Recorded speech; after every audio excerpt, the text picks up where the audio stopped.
you have?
Number 7, taller, tallest. Number 8, sloppier, sloppiest. Number 9, crazier, craziest. Number 10, greater, greatest. Who's a perfect? 19, 18, perfect now. Ano ba? Siya, usi mo! Walang tao na! Hindi, ako sir! Baboy! Now,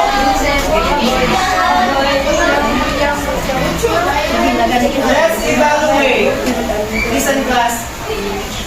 Choose at least 5 phrases below that use the degrees of comparison of regular adjectives. Then use this in your own sentences. Write in your 1/2 sheet of 5 paper. So, ang ating activity raman nila is mag-choose ikaw sa ulo nga dati, 5 lang. Tapos, gamitin mo na in sentence. Okay? Get the 1/2 sheet of bad paper crosswise. Crosswise. Crosswise. Dali, crosswise. 1/2 crosswise.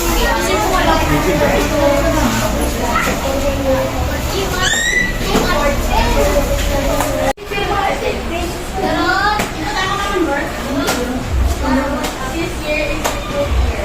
I met the most funny person in our school. My dark room is so scary. I saw a good lovely couple. That crazy man is crazy. I want to buy a perfect soul. His heart is a big heart. I love the bright lights. I love the sound of music. Thank you, Zuri. Number 1. There's another reason with the city. Dian is a crazy man. My room is so dark. Zia?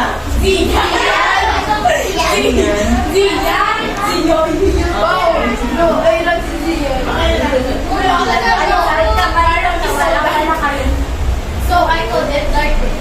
My lamp is in my room is so bright light. My friend is a lovely couple. This year is a good year. The ice cream cone is a perfect cone. The foggy desert is so hot. My best friend has a big heart. Number 1? Sir ba? Sir, isa sa mga mapatay. Ano ba kaya? Saman, sir? Isa ha? Sundan ka mo nga? Ano? Nasulat ko sir? Ay, karo gusto. Go for it. Ikaw ba sa ikaw? Ako, sir? Ako, sir.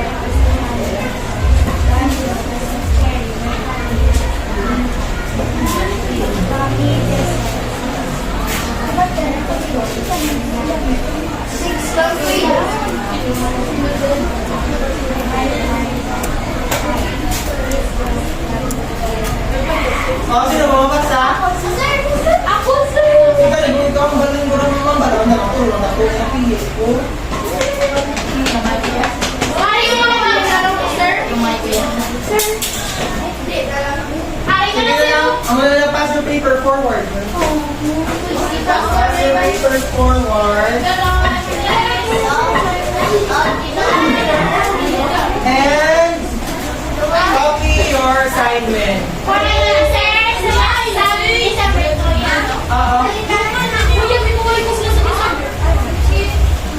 Madali na copy your assignment.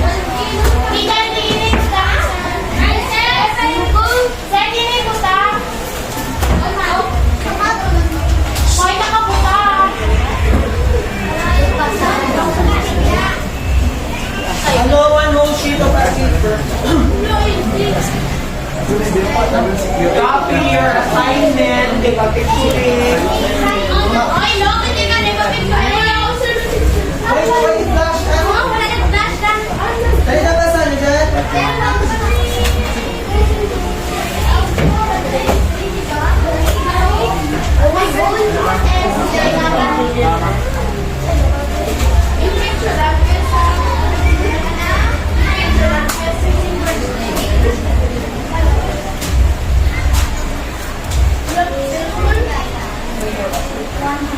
Wait na.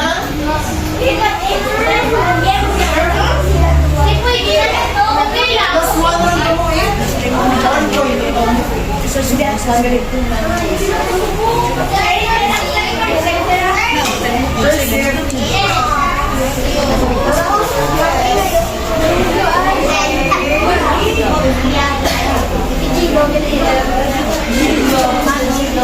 Thank you.